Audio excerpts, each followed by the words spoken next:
विश्व अभी भी कोविड-19 और उसके दुष्प्रभावों से जूझ रहा है।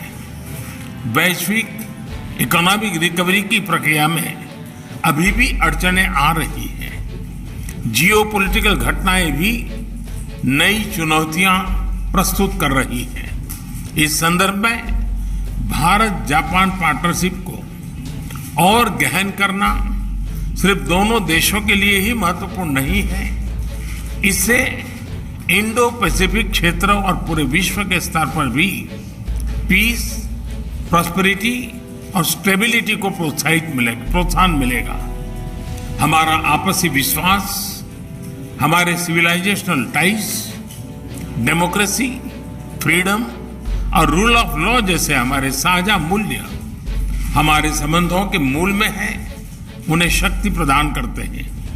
आज की हमारी चर्चा ने हमारे आपसी सहयोग को नई ऊंचाइयों तक ले जाने का मार्ग प्रशस्त किया है।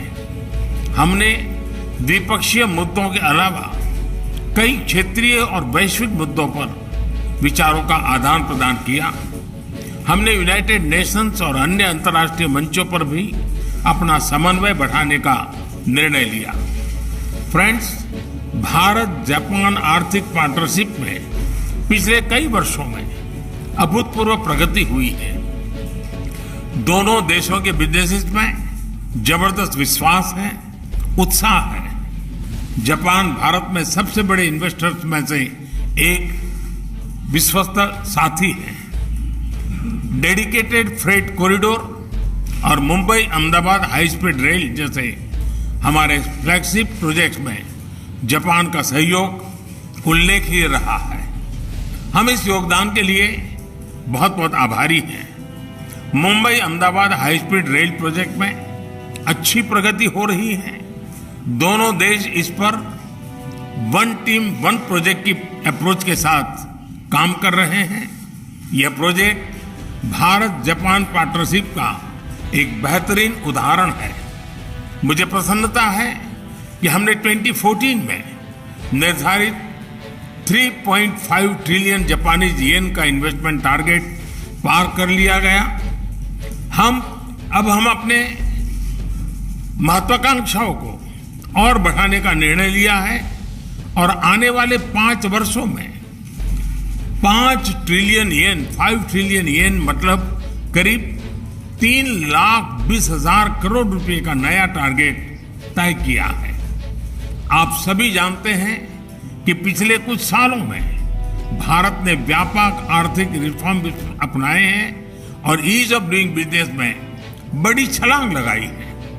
आज Bharat make in India for the world के लिए असीम संभावनाएं प्रस्तुत करता है। इस संदर्भ में जापानीज कंपनीज बहुत समय से एक प्रकार से हमारी ब्रांड एम्बेसडर्स रही है। हमारे बीच टेक्नोलॉजी और इनोवेशन सेक्टर्स में पार्टनरशिप में नए आयाम जुड़ रहे हैं। हम जापानी कंपनीज को भारत में अनुकूल माहौल उपलब्ध कराने के लिए प्रतिबद्ध हैं। आज लॉन्च किया गया India Japan industrial competitiveness partnership roadmap इसके लिए एक कारगर मैकेनिज्म सिद्ध होगा। जापान के साथ हमारी स्किल्स पार्टनरशिप भी इस दिशा में कारगर भूमिका निभाएगी। फ्रेंड्स, भारत और जापान दोनों ही सिक्योर, ट्रस्टेड, प्रिडिक्टेबल और स्टेबल एनर्जी सप्लाई के महत्व को समझते हैं। यह सस्टेनेबल इकोनॉमिक ग्रोथ के लिए, उस लक्ष्य को पाने और क्लाइमेट चेंज की समस्या से निपटने के लिए बहुत ही अनिवार्य है। हमारी क्लीन एनर्जी पार्टनरशिप इस दिशा में लिया गया एक निर्णायक कदम साबित होगा। कई अन्य महत्वपूर्ण बिंदुओं पर भी आज हमारे बीच सहमति बनी है, घोषणाएं हुई है। प्रधानमंत्री किशिदा की यह यात्रा Bharat Japan special strategic and global partnership में नए आयाम जोड़ने में सफल रही है। मैं एक बार फिर प्रधानमंत्री किशिदा और उनके डेलीगेशन का भारत में बहुत बहुत स्वागत करता हूं।